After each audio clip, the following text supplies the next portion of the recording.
Hey Kev, let's follow this trail over here. This looks like there might be something waiting down there. All right. Hey, wait a minute. Do you hear that? Yeah, I thought it was just me. What the heck is that? I don't know what that is. Whoa, do you smell that too? That's unbelievable. Hey, look. What the? Hey, look, those branches are moving over there. What the heck is that? Holy cow, is that what I think it is?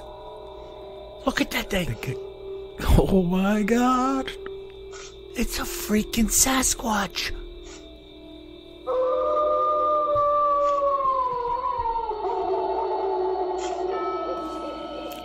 Welcome to the Bigfoot Terror in the Woods Sightings and Encounters podcast. I am your host, W.J. Sheehan, author of the series of books Bigfoot Terror in the Woods Sightings and Encounters, 12 volumes, available in paperback, ebook, and audiobook at Amazon and Audible. So please go out and have your way with them. Get a couple of copies. Hand them out on the street corners. Create a flyer in your workplace. And now, may I introduce you to my brother and co-host, KJ Sheehan. Kev, how are you? I'm doing all right. We got some big thunderstorms here today. So if you hear some booms in the background, that's what that is. Yeah, we got rain. We got rain last night and the night before. But, whatever. We need it. You got to have it. Yeah, we need the rain, too, down here in North Carolina. But I could use some sleep. We've had, big thunderstorms the last 2 nights in a row. Explosions over the homestead. I'm telling you. Out here by the ocean, it is so loud when the lightning starts striking. Uh-huh. Out on the ocean, it just, echoes across. It's like, whoa. Now, Kev, what do you think of my idea of people handing out flyers at work? I was going to ask you, is this kind of like Girl Scout cookies, Maybe people set up a little table in front of the mall and they're getting people to buy your books? Certainly. Hey, have you seen this book? Great accounts of Bigfoot in it. Here, buy a copy. It's WJ's Book Army. Books on wheels. I like it. If you can get everybody to do it, Bill, it works. I don't know. You got to start somewhere, So, what do we got today, bro, in our Cryptids in the News and Other Oddities segment? We are going to get the creep on. Oh, man. Yep. And this is a pretty gruesome story. So, if you got little ones around, we're going to talk about some torture and stuff like that. So, well, little ones. I mean, this is not exactly like a fireside chat. How many little ones do you think? I don't know. We got people reading your books to kids for bedtime stories. Oh my God, mommy! Something's looking through the window. Why am I having these nightmares? That's your father, Junior. Oh, he's so ugly. So we are going to go down to New Orleans. Okay. And we're going to talk about the LaLaurie Mansion. Ooh, I've heard about this place. Yeah, it's often the top feature on a ghost tour that you might take down in New Orleans. Wow. Yeah. Is it inhabited?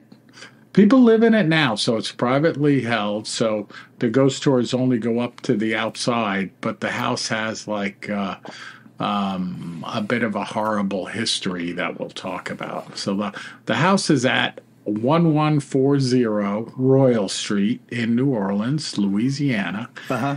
And it's been there for a very long time, hundreds of years. Mm-hmm. And now it's privately, it's a private residence, but it's been all kinds of different things. But we're going to talk about when a woman named Delphine LaLaurie owned the house, where a lot of bad things happened. are Okay. rumored to have happened. Now, when Delphine owned it, how long ago are we talking about? She bought the house in 1831. And she bought it as a used residence. Somebody else was in it. She didn't build it. It was Okay. there. It was kind of run down, actually, at that time. Okay. And this is when the activity began? Yes. Wow. Yeah. She didn't own the house too long. It looks like about 5 years. Yeah, I wouldn't own it for 5 days, man. It was a rough 5 years. Oh, my But God. first we got to talk a little bit about Miss Delphine. So she was born in 1783. So when she bought the house, I guess she was around 50, 54 years old, 52 years old, something like that. And she was born down there in New Orleans, and she was a part of a very wealthy kind of aristocratic family Okay. of New Orleans. And she ended up getting married very early, like they did back then in the 1700s, at about 16 years old, to a guy who was also very wealthy, an older gentleman that was a Spanish officer in their military, Okay. and part of a wealthy family. And she started to travel with him. A lot of the Spaniards down there, Spanish territory, they would go back to Spain on a regular basis. They'd go to other Spanish territories, in the Caribbean and stuff like that. She would travel with them. And early in their marriage, she went down to Cuba with him, and he got very sick all of a sudden, who knows what or why, and he died. Wow. Yeah. And she had a baby, his baby, shortly thereafter, and returned back to New Orleans. So kind of, tough situation for a young lady. Yeah, no doubt about it. First child, husband dies. Yep. Not exactly the way you want to start things off. Not how you want to start things off. So then she ends up meeting a French gentleman down in New Orleans, and he's also very wealthy and well-to-do.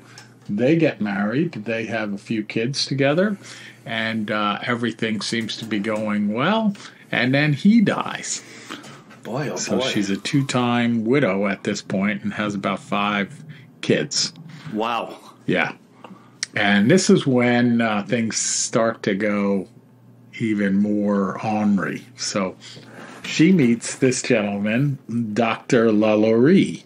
And Dr. Lalaurie, unlike her previous husbands, is not wealthy at all. He's rumored to bring $2,000 of savings into their marriage. And he's a doctor. They say, maybe he was like a combination of a surgeon and a chiropractor, of all things. So he worked on like a cure for hunchback, the hunchback disease. And he had like all kinds of crazy, creepy medical equipment, to try and straighten out people's backs and straighten out their bones after he opened them up. You could only imagine.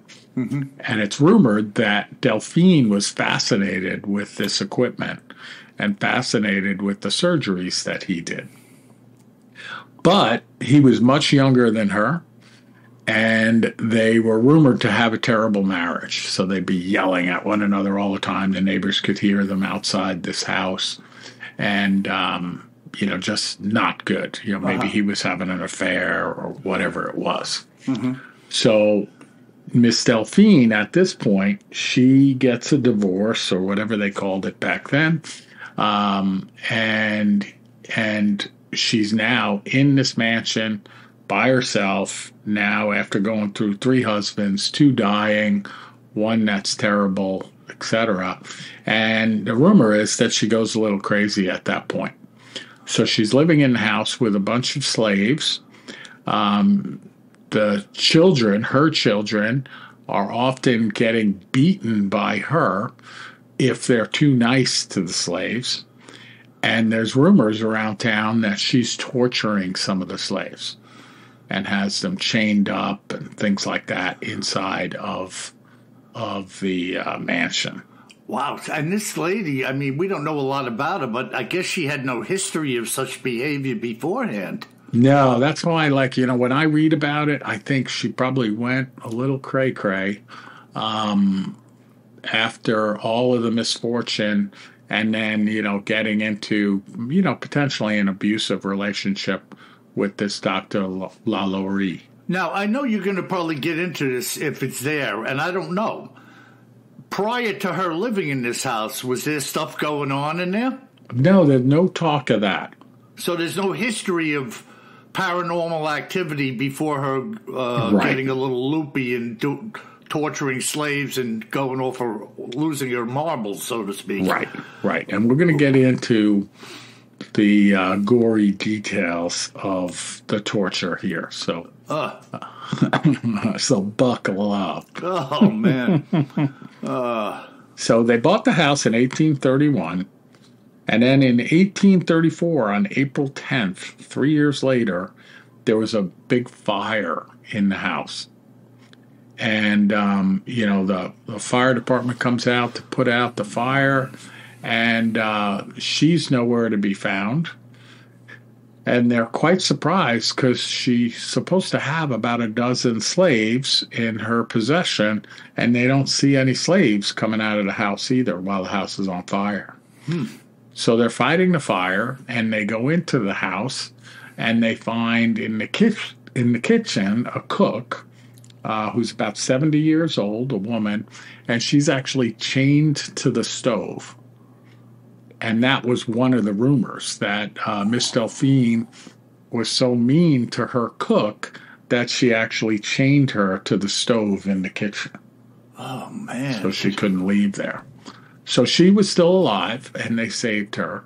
And then when they went into other rooms of the house, they found many slaves chained to walls in various rooms throughout the house.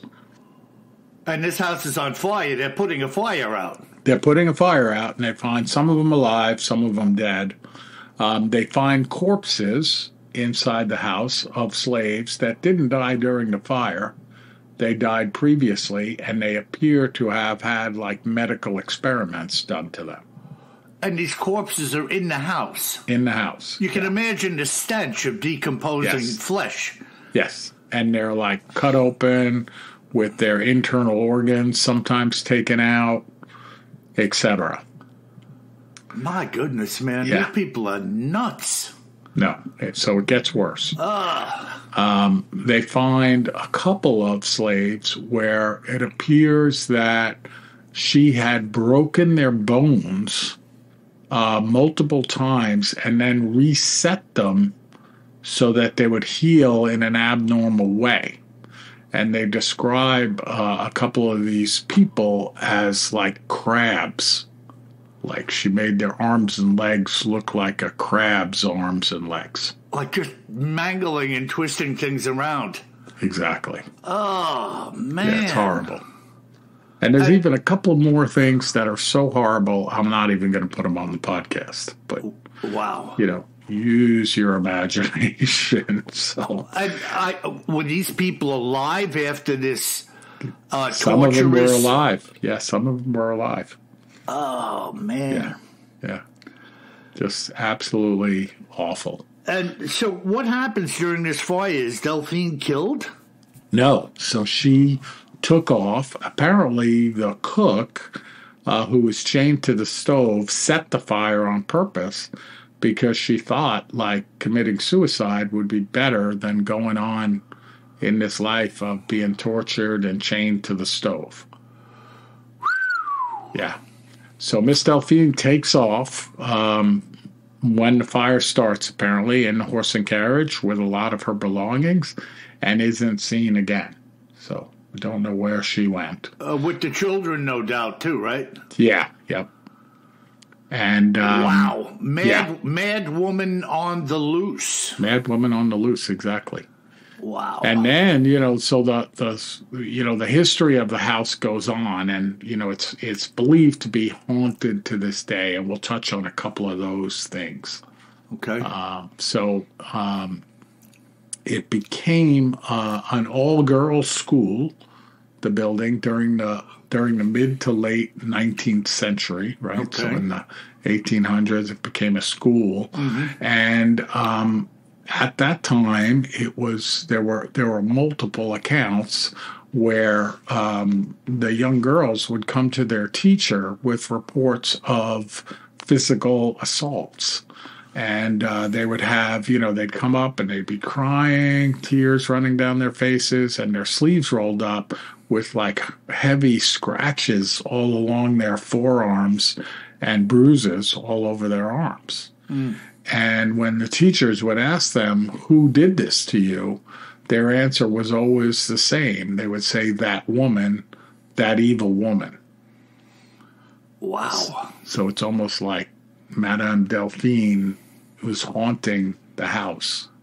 Yeah, many years later. Many years later, yeah. This evil entity came back, No, and they do talk about it, that it's, evil entities, like demons inside of the house because of the torture that occurred inside of the house. Yeah.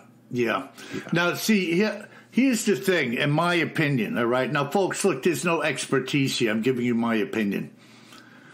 Scripturally, it's appointed to man once to die and then the judgment. So you don't just wander around. A heavenly being has much more leeway than somebody who's been condemned. So this, I doubt very much whether it was Delphine herself, but probably some entity that was had been acting upon her or possessed her at the time she was alive. Because I don't think, this woman just went crazy. There was probably something else going on there that took possession of her. Yes. And then it remained, for whatever reason, in this locale, in this house, and, started going after the young women in this girls' school, appearing as like a woman, or to them it was, an evil woman. Right. But, man, Kev, there's a lot of hoodoo and voodoo going on in that neck of the woods, even to this day. Oh, yeah. I mean, it's just like rife. It's like you know how we talk about these areas globally where there seems to be a presence that is like locked in. And it's got no reason to go anywhere if everybody's entertaining it. You follow me? Yeah. It's like if I invite you to the party, unless I throw you out, the party goes on. You know what I mean? Yeah. And this is really, really creepy. Yeah, terrible stuff. And then, another incident occurred much later. So in the early 1900s, where it became like a boarding house or apartment house of sorts, or hotel. It's hard to tell. They use all these different terms. And there was a man in one of the rooms there, and he was brutally murdered. So it looked like it was a robbery. Someone broke into his place and killed him, in a very violent way. But when they investigated it, there was nothing was taken from his place, and they couldn't find anyone that could be responsible, no trace of anyone. So they started to also think that the entity in the house actually killed that man as well. Yeah. Wow. A creep fest. Yeah, well, look, I know that, death can occur from these things. It's not like it's just a spiritual thing, in a complete right. They can do physical harm, you're saying? That's right. In a complete possession, really bad things can happen, including the demise of the individual. So I know it's a hard thing to talk about, and people can choose to believe it or not to believe it. But it's nasty business, and this is a road you do not want to go down. This is why we talk about playing around with fire. The Ouija board is, of course, the old standard, right? You play with the Ouija board, you're inviting stuff in. Yep. Who knows what this lady was involved in? We know she had a few marriages, and the last one ended up in a shouting match and a divorce. But we don't know the dispensation of this woman through the years and where she came from. Right. What were her parents doing when she was young and being brought up in the house, This stuff can be, like, passed on, kind of attached. Yep. Like baggage, spiritual baggage. Wow. What a freaking place. So this place is on these ghost tours now where people ride by and somebody starts to spin the tale about what's going on with this location while they're standing. Yeah, and they tell the story of Delphine's life and, the whole history of the place. And, of course, the fire and the tortured slaves, Wow. Yeah. What a creep fest. And somebody owns this house today. Yeah, somebody owns it and lives in it, and they don't let anybody in. Wow. They're probably harassed by these tours, right? Well, sure. I mean, look at the place you pick. Well, yeah. What do you expect, My God. Oh. Well, is that I wouldn't buy that place. No, absolutely not. It's just nuts. It's just nuts. Like, what's the joy to come on? You're waiting for something evil to happen? Let's move in here and see what happens. Oh, my God. Total creep fest. Well, you brought the creep on with that one, Kev. That is just like, I told you before we came on today, I had 2 short Bigfoot encounters that I've kind of been avoiding that are actually really cool. But let me get through one of them, and let's see where we are in our time frame, okay? Did I hear you were avoiding Bigfoot encounters? Oh, not me. Excuse me. Excuse me. Now, this is kind of neat, but it shows you how quickly a Bigfoot encounter can come and go. And I know a lot of people are, for whatever reason, absorbed by the lengthy tales with, details and strange goings on and everything. But I don't like to discount the simplicity of how quickly a creature can come in and out of your world, and now you're the next witness to a Bigfoot. And this is one such encounter.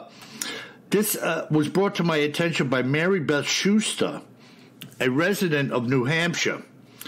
And this is what she saw on the evening of October 25th, 2015.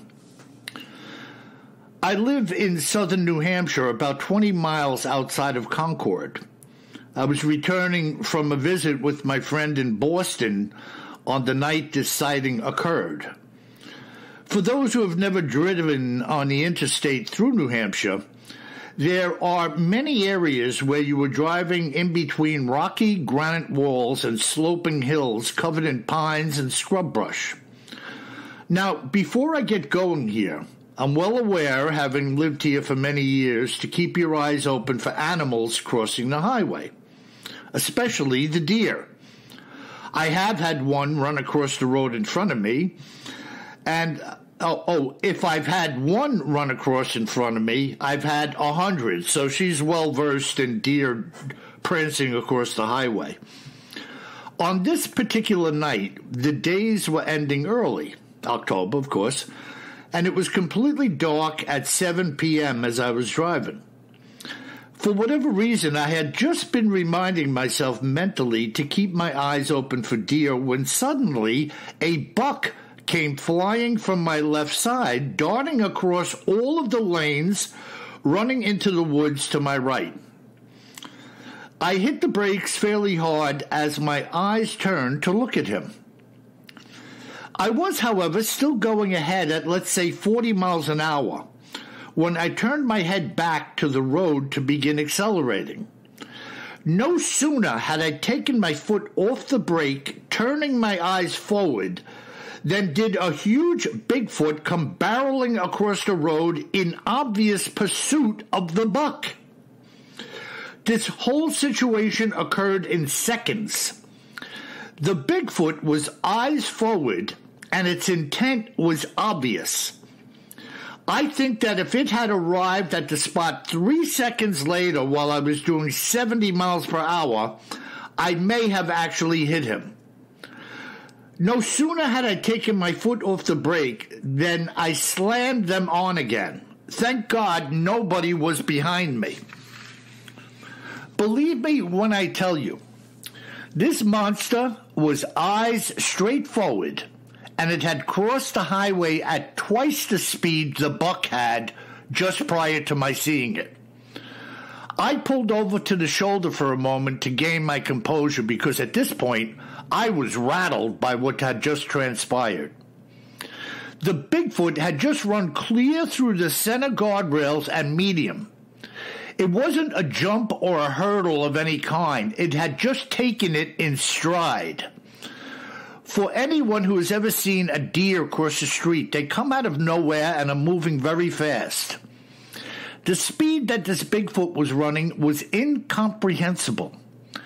Each stride that it took looked like a gymnast in a split, and it was duplicating this movement so quickly that it all seemed to be a blur.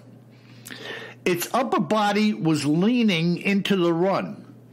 And for the brief time that it passed in front of me, there was no movement of the head up or down. So this thing was just running like level, throwing its legs out in front and in back of it while it was running. I mean, just incredible. To be honest with you, it was so fluid that it almost appeared to be gliding, not running, if that makes any sense to you.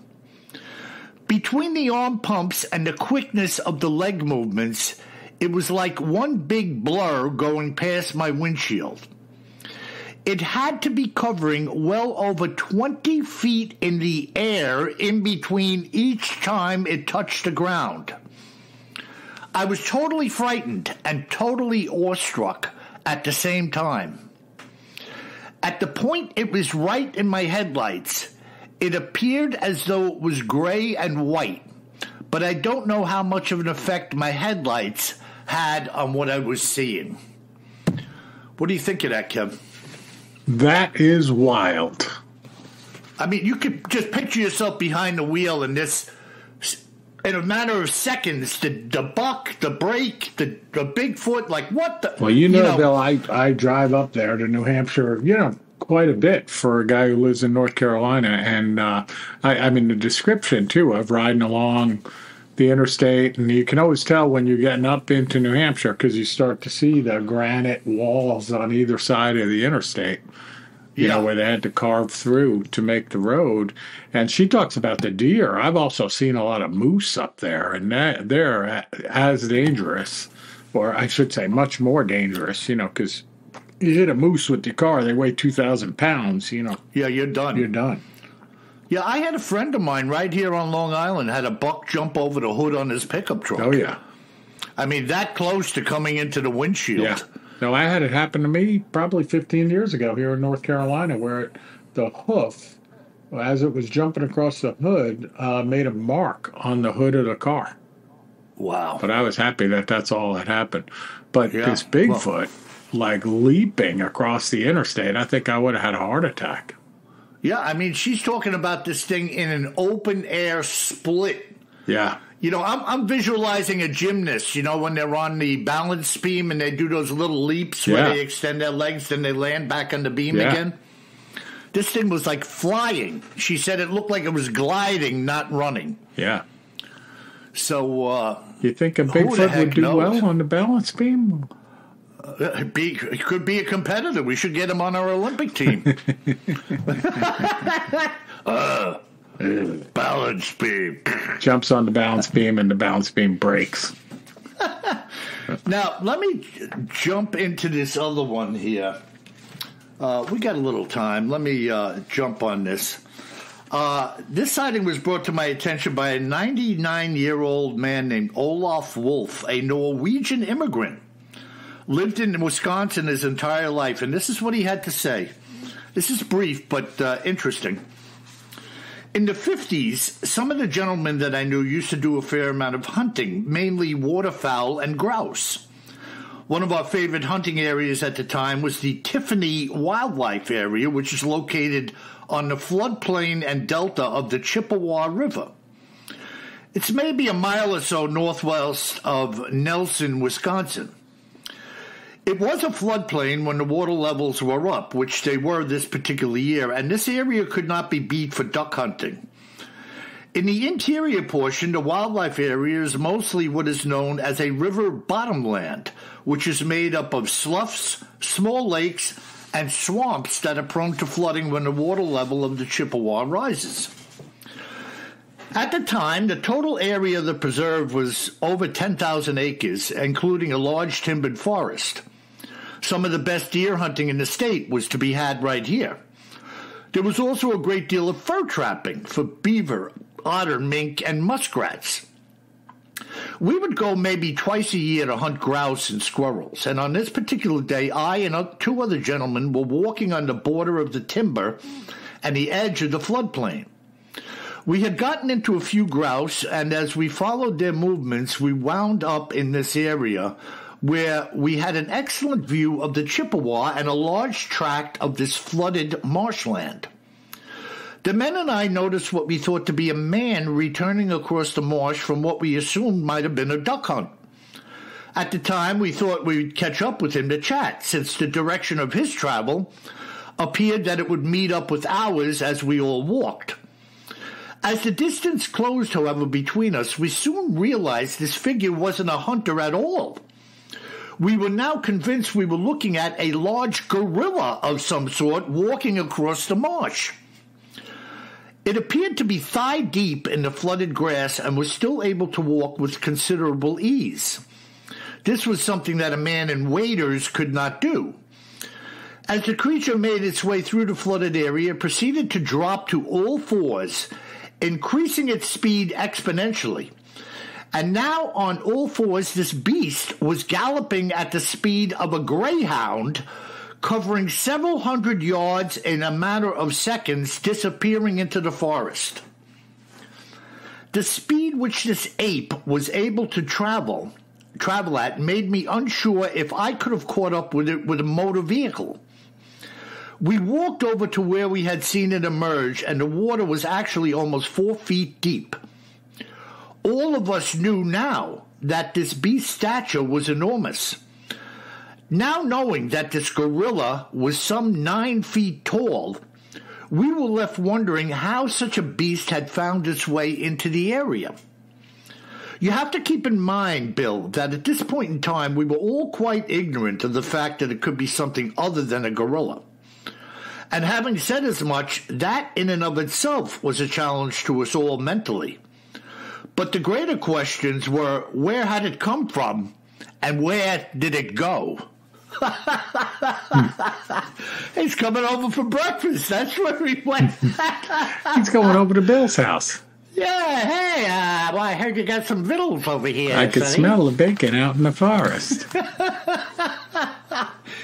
Can you imagine seeing this thing stomping through the marsh? No. But, I mean, it's reasonable. Like, you see it off in the distance. Of course, you think it's another hunter.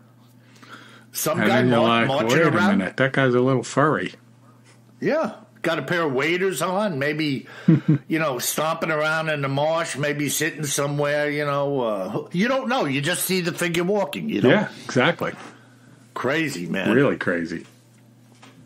So that's it. A Bigfoot Good darting stuff. across the road in New Hampshire, and this other character in the 50s stomping through this flooded marshland by the Chippewa River up in Wisconsin. Whoa. Interesting, huh? Really good stuff. A double feature of sorts. A double feature. Oh, my God. But, folks, like I always say, if you've seen something, say something. There's nothing too simplistic to tell me or to talk about. If what you saw was over and done with in 5 seconds, give me a shout. I want to know about it. This is what reporting is all about, These things aren't necessarily repetitive or going on over a period of months with creatures revisiting properties or being seen multiple times. Most Bigfoot encounters are quick. Right. They're over and done with, and that's why when you hear these accounts, I lead you into who these people are, what they do, how they came to be where they are, when they are there and have the encounter. And that's it. I mean, it is what it is. You try to get a glimpse into their life, into their hobbies, into their work. The encounter happens, and then we step back and consider, wow, that is amazing. And it is amazing, right? No doubt about it. Kevin, it's like if I'm out fishing and I have some enormous shark surface by Crane's Neck that I've never seen in my lifetime, and you see it and you're like, what the? And then it's gone. Yep. Not enough time to get your camera out. Right. You know what you saw. Right. I mean, I know what I'm looking at, right. And then it's a question of passing on the story or not to other person or persons, right. Interesting. So what do we got, Kevin, our listener mail today? Yeah, we got some good listener mail. The first one comes in from across the pond, from Steve in the UK. And he says, "Hi, Bill. I've been listening to you and KJ every Sunday evening here in the UK for the last couple of years. I love hearing all the encounters, but never thought I'd ever be telling you about one myself. On June 23rd, you spoke about black cats, large black cats being seen in the UK. Yes, sir. Well, on the 17th of June, I was working at an old property in a little village in Hertfordshire. Hopefully I'm pronouncing that correctly. Never been there or met the guy before, but as we looked out of his window, he said, last night my son's car was parked out there with the boot up, or the hood for us in the States. It was around 9:45 p.m., just getting dark. As he was leaving, he came running into the house and said, I've just seen a large animal go around the back of the house. So the guy said to his son, well, there's a large badger around that I've seen several times. His son left. As the guy walked down the hallway toward the back of the house, there's a domestic cat comes flying in through the open back door. Wow. When I got to the door to see what all the commotion was about, I could hardly believe my eyes. There it was, a large black puma standing there in the backyard. As soon as it set eyes on me, it was gone in a moment. But there's no mistake of what I saw. Wow, so it was coming after the house cat. Yeah. So, wow. All the best to you, Bill and Kev. P.S. I also have a ghost story that happened to me if you're interested. Oh, but man. Bill, this kind of comes to you talking about the shark, the hypothetical shark, where the guy sees it. As soon as the puma sees him, it takes off, so it probably lasted a few seconds. If that. But you know exactly what you saw. Yeah. Even though you don't have time to bust the camera out. Yeah, it lasted as long as an F1 pit stop. 2.8 seconds. Man alive. Well, there's no doubt that I would imagine if you lived over there in Great Britain, it's probably a lot like the UFO phenomena with stuff leaks out periodically, but it's kept under tight wraps. They don't want people thinking there's cats running around. I'm really surprised, though. And, Kev, we don't read the news over there or listen to the news over there. Are people getting killed periodically by these big cats? I don't think so. Yeah, I don't think so. Yeah, I mean, I guess they're just whatever ones are out there are having their fill of wildlife in the area, which I heard is substantial. So, yeah, they're great hunters. The big cats like the cougars. And when I lived in eastern Washington State, we had the cougars around, and they're very clever. Very sneaky. Very hard to see them, hard to catch them, but you knew they were there. Yeah. So. Yeah, so I've heard Yeah. from people. They are stealthy, and they are the ultimate predator. Yeah. Slow-moving, quiet, and deadly. Yep. Like an assassin. Yeah. So, a ninja. Yeah, ninja cat. All right, that's Bill. In crazy, our man. last email, we're going to go the other way across the Pacific Ocean Okay. to Mandy from Brisbane, Australia. Hey, Brisbane. And Mandy's writing in about the Aussie bunyip. Bunyip. Bunyip. And she says, "Hey, KJ, have you ever heard about the Australian cryptid, the bunyip? Most of the reported sightings occurred in early to mid 1800s, and it's rarely mentioned these days." And she said, "I, for one, think that old bunyip needs a shout out on your podcast." Wow.